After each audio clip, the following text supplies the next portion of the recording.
E eu peço que abram suas Bíblias em 2 Coríntios 4 e leremos do 6 até o 18. Porque Deus que disse, das trevas resplandeça a luz, Ele mesmo resplandeceu em nosso coração, para a iluminação do conhecimento da glória de Deus na face de Cristo. Temos, porém, este tesouro em vasos de barro, para que a excelência do poder seja de Deus, e não de nós. Em tudo somos atribulados, porém não angustiados, perplexos, porém não desanimados, perseguidos, porém não abatidos,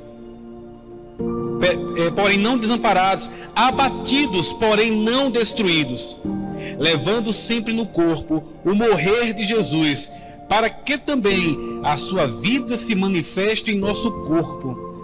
Porque nós que vivemos somos sempre entregues à morte por causa de Jesus, para que também a vida de Jesus se manifeste em nossa carne mortal. De modo que em nós opera a morte, mas em vós a vida. Tendo, porém, o mesmo espírito da fé, como está escrito, eu criei, por isso é que falei. Também nós cremos, por isso também falamos. Sabendo que aquele que ressuscitou, o Senhor Jesus, também nos ressuscitará com Jesus e nos apresentará convosco. Porque todas as coisas existem por amor de vós, para que a graça multiplique-se, torne abundantes as ações de graças por meio de muitos, para a glória de Deus. Por isso, não desanimamos, pelo contrário, mesmo que o nosso homem exterior se corrompa, contudo, o nosso homem interior se renova de dia em dia, porque a nossa leve e momentânea tribulação produz para nós um eterno peso de glória acima de toda comparação. Não atentando nós nas coisas que se veem, mas nas coisas que não se veem, porque as que se veem são temporais e as que se não veem são eternas. Glória a Deus. O apóstolo Paulo, quando escreveu a carta 2 Coríntios, ele trazia uma resposta de outros momentos que ele esteve com essa igreja. A igreja de 1 Corinto, quando passou por sua primeira dificuldade, em suas divisões, em suas contendas, em seus momentos de pecaminosidade, o apóstolo Paulo a eles enviou uma carta para que eles pudessem corrigir a sua conduta, para que eles pudessem acabar com suas divisões. Mas quando o apóstolo Paulo escreveu essa primeira carta aos Coríntios, ele não foi tão suave, ele não foi tão leve. Ele pregou a palavra de forma firme, como ela deve ser pregada, ouvida e como ela deve ser digerida. O apóstolo Paulo, em nenhum momento, ele usou de artimanhas ou de qualquer outro elemento que viesse ocupar o lugar da graça e o lugar da luz do evangelho, que é Jesus Cristo. Mas ele foi curto, digamos assim, grosso e direto. Vocês estão em pecado, vocês precisam se corrigir. Vocês estão vivendo errado. Esta igreja está andando errada e ela tem que tomar um novo rumo. E o apóstolo Paulo, ele não teve muita delicadeza, a ponto de um dos irmãos que estavam causando problema na igreja de Corinto, ele disse: eu entrego teu corpo a Satanás, é melhor que teu corpo se perca do que sua alma. E naquela igreja, quem aqui esteve no estudo de quarta-feira, essa mensagem vai ficar muito mais prática de entender. Mas naquela igreja, quando o apóstolo Paulo estava exortando ela, existiam 4 grupos. O grupo que seguiu o apóstolo Paulo, ou seja, o grupo teológico do apóstolo Paulo, o grupo filosófico de Apolo, o grupo da lei de Cefas, ou seja, Pedro, e também tínhamos ali o grupo de Jesus. Os que diziam que acreditavam que eram mais espirituais que qualquer outro grupo. Mas, quando chegamos no entendimento da carta aos 1 Coríntios, nós entendemos que o fundamento de todas as coisas está no amor, mas não qualquer amor, mas o amor que prega a palavra pura e sem mescla de erro. A palavra que é sim ou não. A palavra que diz o que tem que ser dito sem precisar usar de artimanhas para que o emocional seja abalado e a pessoa supostamente creia em Jesus. Então, quando olhamos esse texto aqui, nós vemos que ele é uma resposta a tudo que foi feito lá. Porque quando analisamos o livro de Atos, vamos ver que Paulo enviou a primeira carta, mas depois ele teve um encontro com a igreja, e aquela igreja ficou, de certa forma, olhando para Paulo meio que de lado, assim, dizendo: rapaz, tu veio aqui, tu mandou aquela carta, tu maltratou a gente, tu falou do jeito que a gente não gostou. E eles ali conseguiram compreender.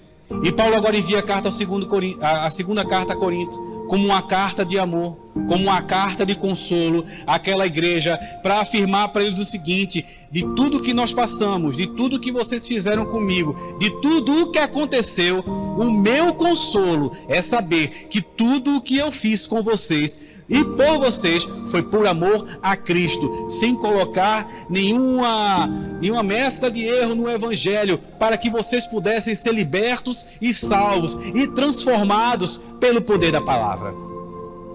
E quando chegamos aqui no capítulo 4 de 2 Coríntios, uma ideia doutrinária que nós temos é que Paulo aqui ele vem apresentar sobre a questão da nova aliança, e que a nova aliança ela vem com a quebra do homem exterior, para que o tesouro que está dentro de nós possa se tornar aparente, e que a quebra deste homem, a quebra do homem exterior, ela vem de uma maneira que ninguém poderia fazer, porque só Cristo poderia nos colocar na condição de estar na presença de Deus.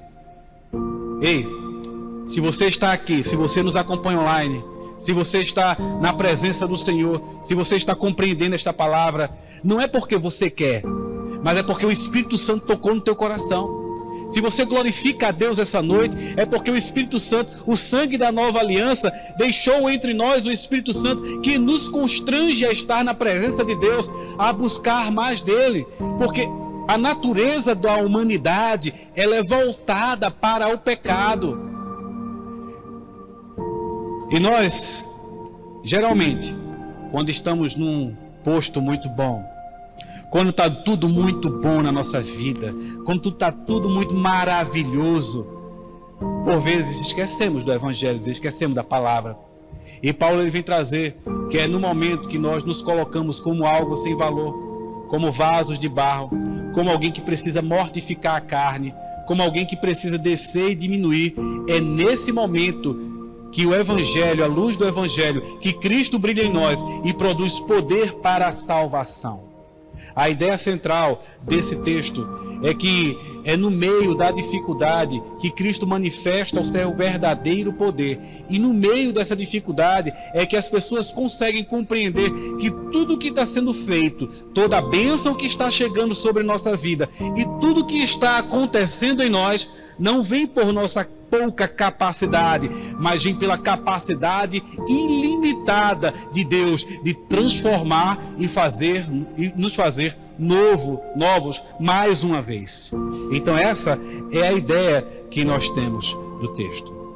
Então, quando o apóstolo Paulo escreve essa carta, ele escreve dizendo: agora eu vou falar para vocês uma coisa, nada do que eu fiz, nada do que eu produzi para que vocês fossem curados veio pelo meu poder, mas veio pela luz do Evangelho de Cristo. O versículo 6 que nós lemos aqui, ele diz assim: porque Deus que disse, das trevas resplandeça a luz.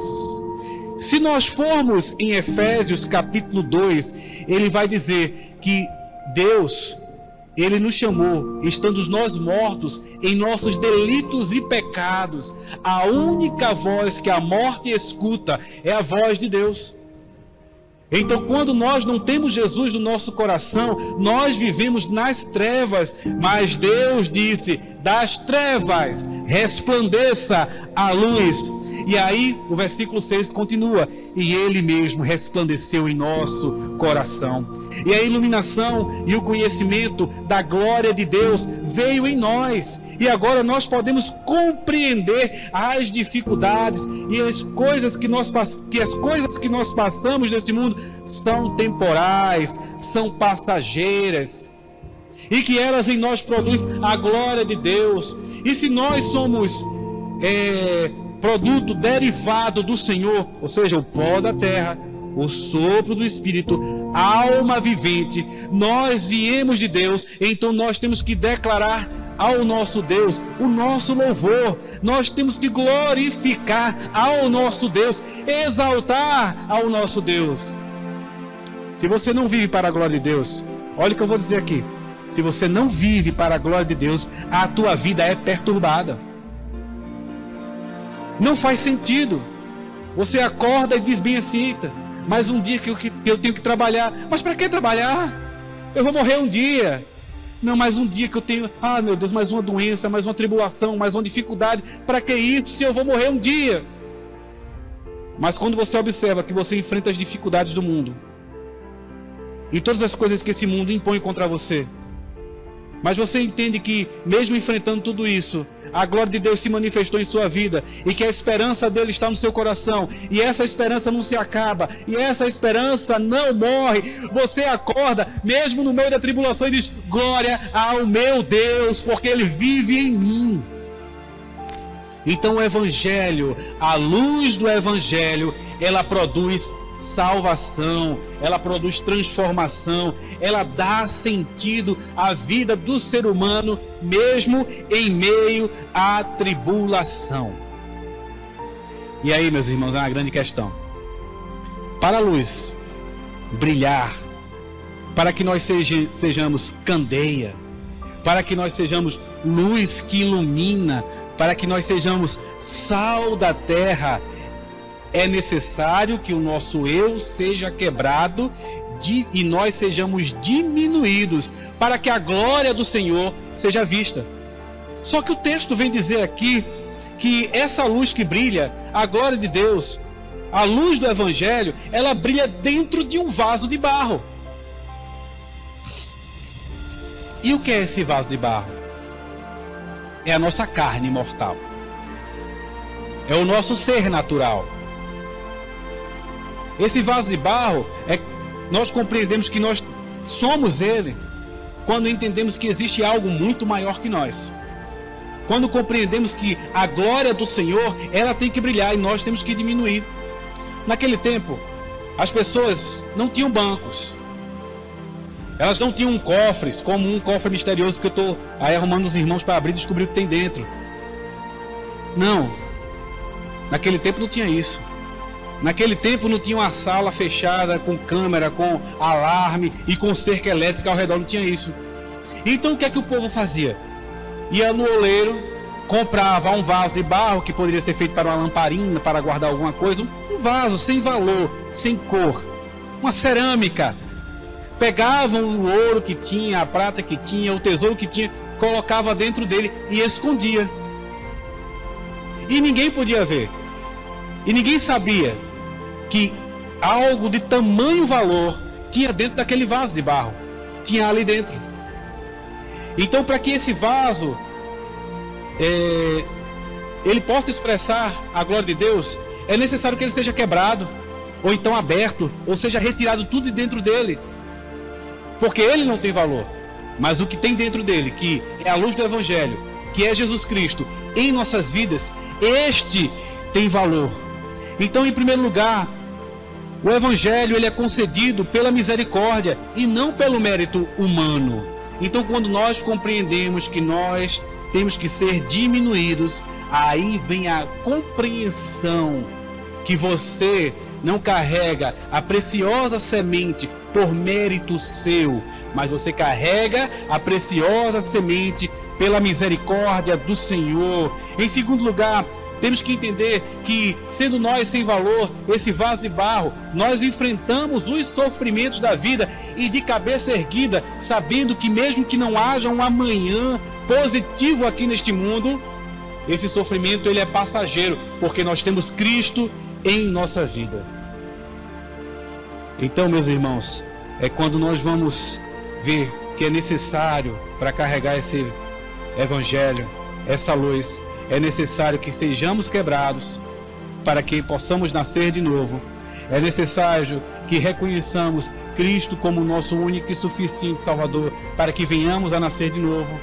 Isaías 64, versículo 8 vem dizer o seguinte: mas agora, Senhor, Tu és o nosso Pai, nós somos o barro, e Tu o nosso oleiro, e todos nós obras das Tuas mãos. O povo de Israel falou isso depois de passar por grandes dificuldades e por grandes apertos que o Senhor mesmo trouxe àquele povo. E agora eles reconheceram que Deus era o seu Pai e que eles necessitavam ser quebrados e refeitos. Quando nós compreendemos que carregamos essa preciosa semente, que a luz de Cristo brilha dentro de nós, mesmo sendo barro, mesmo sendo vaso sem valor, nós entendemos que a nossa carne mortal, ela, para apresentar a glória de Cristo, nós temos que ser refeitos, reformados e retomados. Então o foco não está no instrumento da igreja, que é a igreja que prega a palavra, mas o foco está na mensagem que a igreja traz, na mensagem que o corpo de Cristo traz em seu coração. Olha o que eu vou dizer aqui, parece duro para alguns, mas a igreja do Senhor, ela sempre viverá em dificuldades e apertos. Sempre. Se você está entrando para uma igreja evangélica acreditando que quando fizer parte dessa igreja vai se acabar o aperto, vai se acabar a dificuldade, não. Porque todas as vezes que você apresentar Cristo em sua vida e a glória dele for vista em você, o mundo estará apontando todas as armas contra você. Todas as vezes que você for quebrado e apresentar a glória do Senhor, o mundo estará contra você. O próprio Jesus Cristo falou: eu não vim para trazer paz, mas eu vim para trazer espada. Mas que espada é essa? É a espada que é colocada no seu pescoço, até mesmo pelos seus parentes, quando você assume que agora pertence a Jesus Cristo.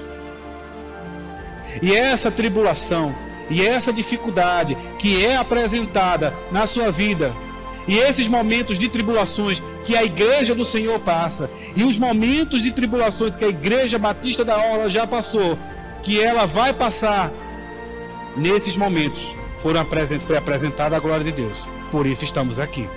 E nas tribulações futuras será apresentada a glória de Deus. E esta igreja, ela permanecerá firme como o corpo de Cristo até que o Senhor venha. Meus irmãos, a gente tem que compreender uma coisa muito interessante. O vaso de barro, quando ele era feito com finalidade. Uns era feito com uma botija para colocar água. Quem aqui já foi no interior do Nordeste e tomou água de pote? Alguém já tomou água de pote? Ah, gente boa.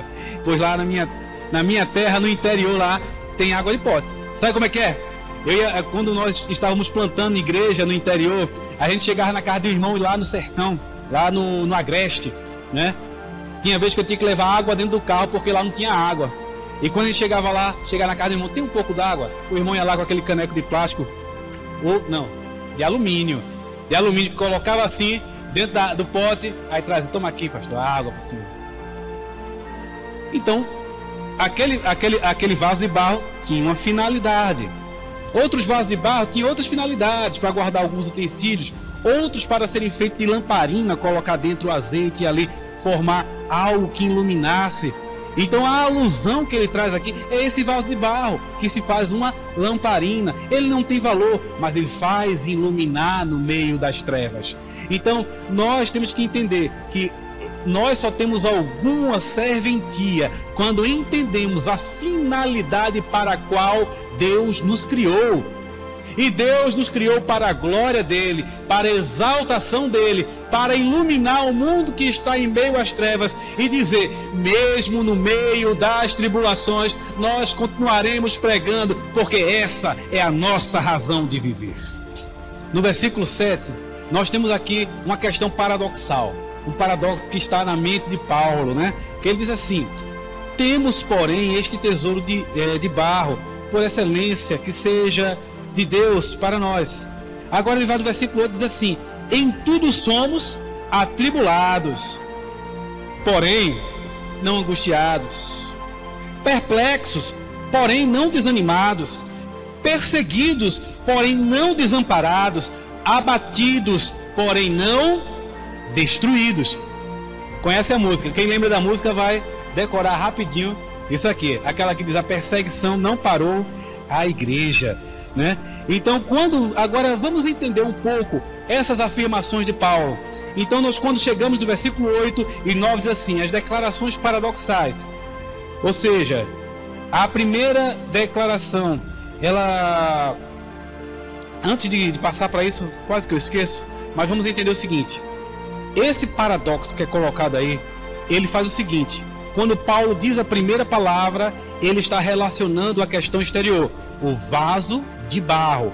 Quando o apóstolo Paulo fala a segunda palavra, ele está relacionando ao tesouro que está dentro do barro. Então, quando ele diz: em tudo somos atribulados, ele está falando do nosso homem exterior.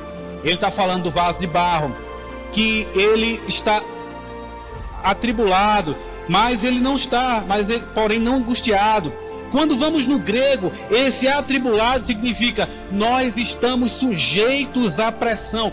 O nosso corpo, a nossa mente, a nossa carne, ela está sujeita à pressão, é questão exterior.